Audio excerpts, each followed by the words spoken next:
shaxmatni birinchi boshida qo'yilgan to'g'ri qadam oxirigacha ta'sir qilmay qolmaydi.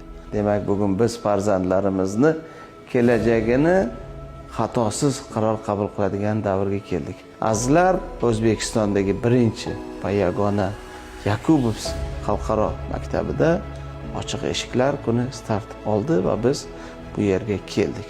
Loyihaga baho beradiganda bu loyihani orqasidagi asoschilari Ahtam aka Yakubov bilganlar Amerikadagi nufuzli universitetlarda o'qib kelishlari, bevosita davlatimiz rahbarini ular bilan uchrashuvdagi e'tiroflarni o'zi ham bugun bu maktabga va bu maktab va asoschilariga bergan ijobiy baho. Demak, bu brend, bu esa ishonch. Faqat shu oyning oxirigacha Hasan akaning nomidan keldik desangiz, sizni farzandingiz 3 kun bepul tahsil olib, sinab ko'rish imkoni bor.